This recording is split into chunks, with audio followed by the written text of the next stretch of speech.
Triunfadoras, hoy vamos a tocar un tema de gran importancia en el arte de la PH. Estrategias para recuperación de cartera antes del cierre del próximo año.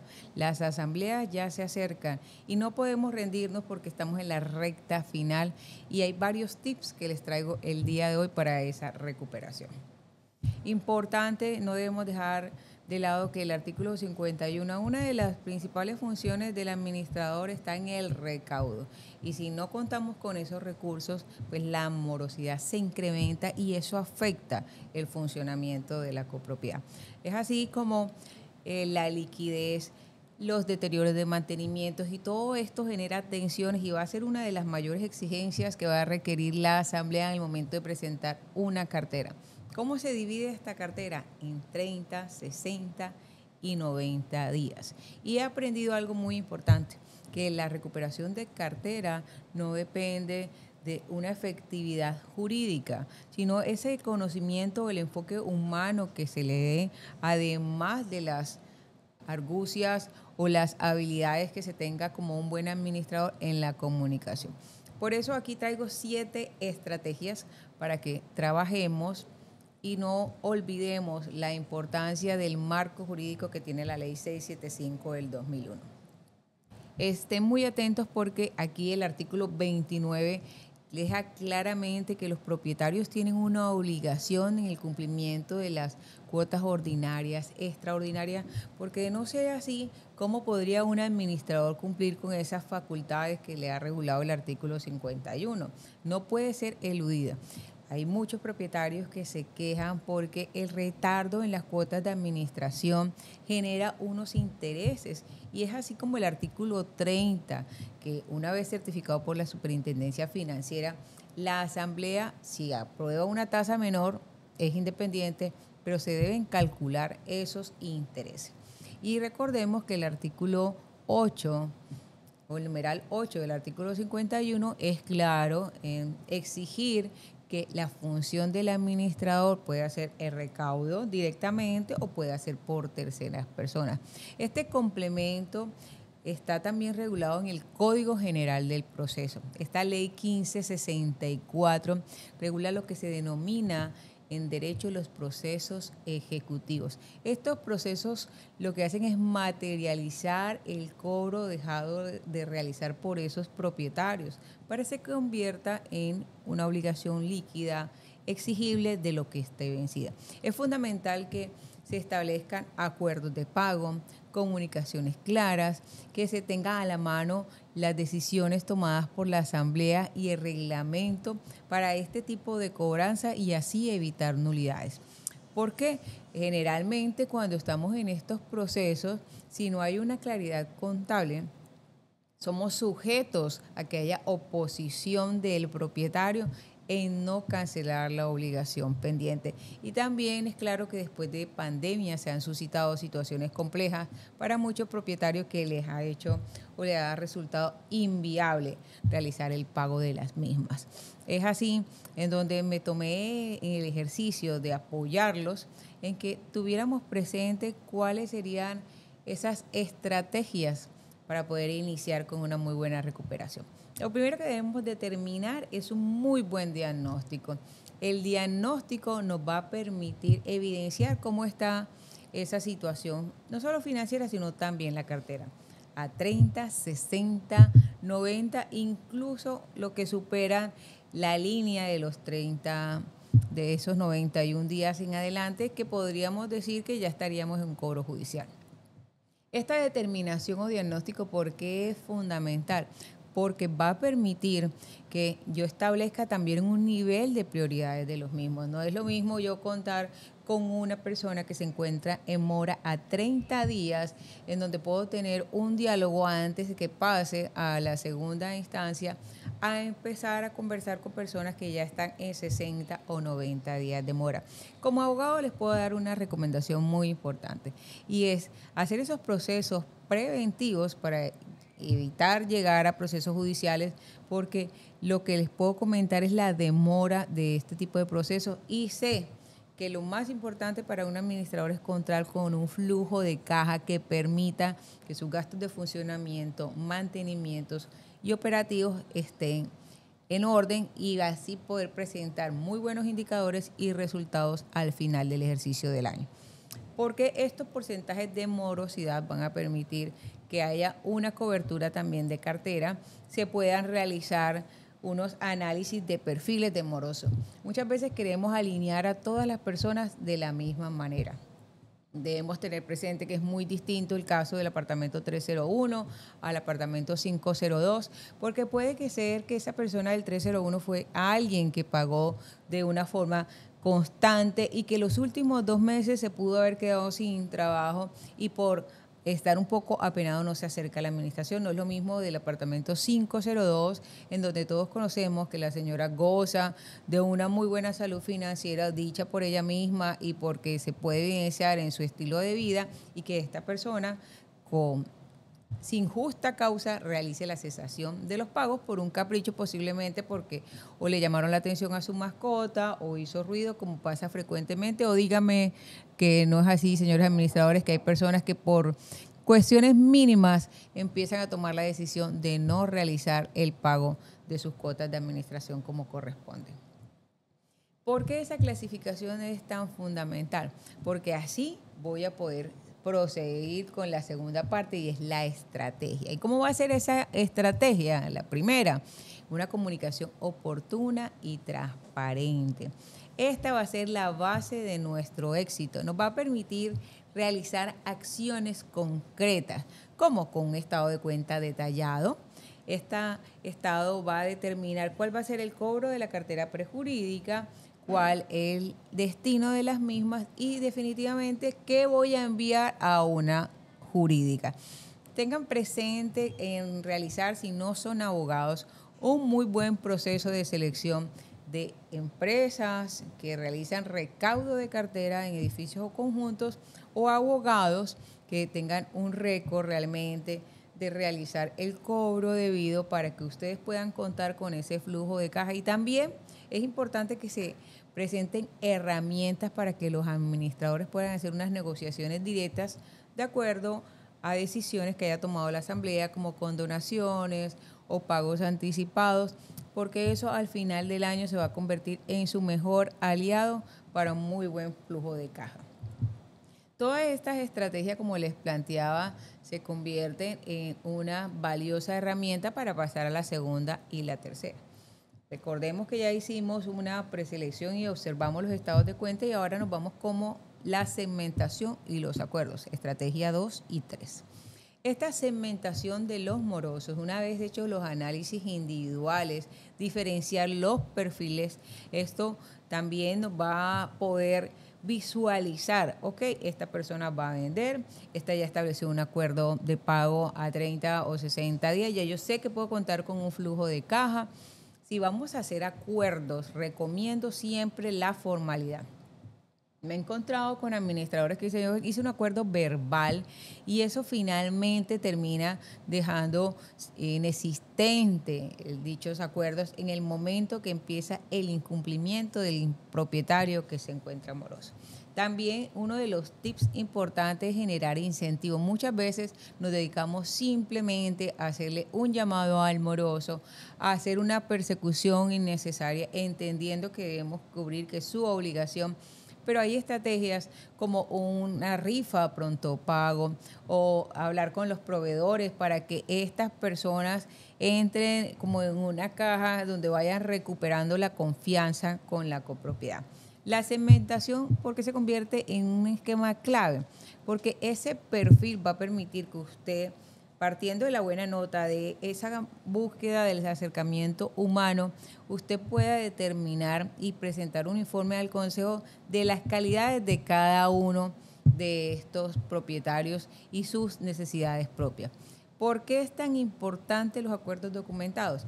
Porque si ustedes no hacen esa documentación, deberían llevarlo por separado en un expediente digital y físico, en donde puedan manejar como una trazabilidad de cuáles fueron los compromisos de cada uno de esos propietarios debidamente respaldados, y sobre todo en una estadística cuándo es el vencimiento de acuerdo al compromiso que estableció.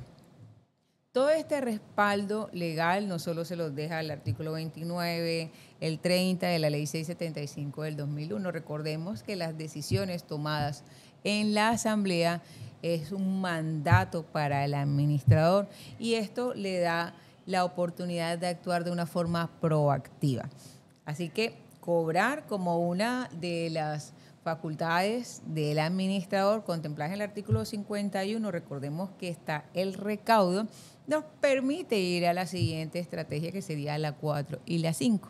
Y son de las que dejo en últimas instancias porque prefiero que trabajemos temas preventivos para evitar llegar a estas fechas, noviembre y diciembre, y en último momento mirar cómo hacemos para recaudar los dineros que están pendientes.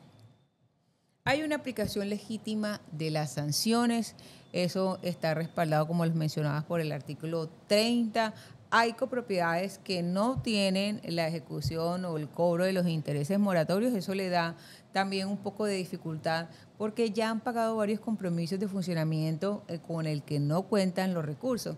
Pero hay unas alternativas que utilizo y que son de las más recomendables y es la restricción de las zonas comunes no esenciales. ¿Cuáles son esas? Si es propietario y me estás escuchando, la piscina, el barbecue, el salón social, esas zonas que se regulan como que no son necesarias para que usted pueda tener una vida en comunidad.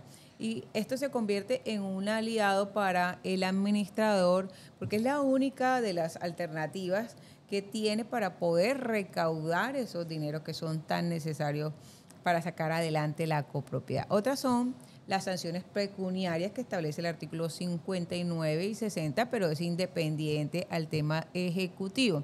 Importante, hay algo que no podemos olvidar y son los derechos fundamentales y constitucionales. Ya hay unas sentencias en donde manifiesta que la dignidad humana, recordemos que es un derecho fundamental y también lo regula los principios orientadores de la ley 675. Eso de cortarle los servicios a un deudor o prohibirle o hacerle un llamamiento directo a su vivienda va en contra de la dignidad humana y se ha señalado que no podemos de una u otra manera violar esos principios fundamentales. Si ya con esta estrategia 1, 2, 3, 4 y 5 no logramos ninguna alternativa, es claro que en ese sentido de la responsabilidad, el administrador no puede obviar el cobro judicial oportuno, porque esto tiene varias implicaciones. Si ya ha avanzado en el tiempo, podemos estar ante una posible prescripción y de los elementos más relevantes que hay es que se establezca un muy buen título ejecutivo. Muchas veces si no hay una contabilidad ordenada, este certificado que es el respaldo para el administrador sobre la deuda se convierte en una dificultad para el abogado al momento de la presentación de la demanda. Debe tener un soporte también del acta de la asamblea, si hay algún descuento especial para que quede también registrado. Indudablemente que debemos mirar si hay procedimientos que exige el reglamento interno de su edificio conjunto, porque cada uno es distinto. Hay algunos en donde establece que los cobros prejurídicos deben realizarse a los 60 días y hay otros en que dice que definitivamente no hay ningún cobro preventivo y que inmediatamente a los 30 días hay que pasarlos a cobro judicial. Un poco exagerado, pero cada copropiedad establece sus reglas. Deben tener muy presente que el apoderado judicial que ustedes designen debe contar con las credenciales y las garantías de una u otra forma que los van a ayudar y que, ¿por qué les digo que debe ser alguien de confianza o una empresa que les dé respaldo? Porque muchas veces me he encontrado con copropiedades en donde los administradores le otorgan poder a unos abogados y ni siquiera han presentado la demanda y ya después de haber hecho una gestión, el propietario les cancela directamente y ellos o mis colegas están cobrando sus debidos honorarios porque han hecho alguna gestión. Entonces, para evitarse esas situaciones hay que revisar el reglamento, evaluar hasta dónde es el alcance, cuáles son los tiempos establecidos y también con el abogado firmar un contrato de prestación de servicios de acuerdo a sus honorarios sobre cómo es el éxito del recaudo. Hay unos que cobran el 10, hay unos que cobran el 15 en la etapa prejurídica. Eso ya es una regulación de mutuo acuerdo. Todas estas estrategias va a permitir que usted haga un mejor seguimiento profesional, que haya una disminución evidentemente en esa cartera, y eso va a permitir que haya también una confianza mayor de la copropiedad. Hay casos que son complejos, que llevan muchísimo tiempo, de pronto de inmuebles que han dejado abandonados, no se encuentra el propietario y la cartera está muy elevada. También hay casos especiales como los que tiene la SAE, en donde es complejo que realicen los pagos de administraciones, o como me han comentado muchos, cuando se encuentran en patrimonio de familia, que se convierte en una situación muy compleja de ir contra la unidad privada. Por eso les planteaba que es relevante organizar ese análisis para que cada caso en particular usted lo pueda evaluar. Como les prometí, estas 7 estrategias permiten que usted pueda en esta recta final avanzar de una forma dinámica sin rendirse. De pronto en el último momento, como viene el pago de las primas, cierre de año, las personas, ya usted hizo un acercamiento y tiene la disposición de realizar el pago.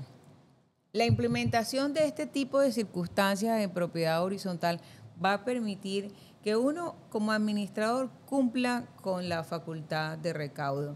2, en que usted pueda determinar su cartera o segmentarla por edades. 3, que también evalúe las condiciones de cada caso particular dentro de las unidades privadas. Todo esto se convierte realmente en unos grandes factores de éxitos, porque usted tiene un mensaje claro, una formalidad jurídica, un seguimiento constante y además involucra a su consejo y a la asamblea.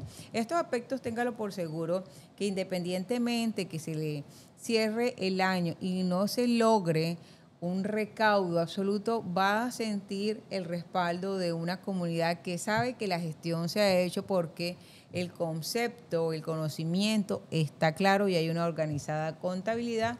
Incluso usted puede presentar los acuerdos que proyectan en el mediano plazo el logro de esos resultados.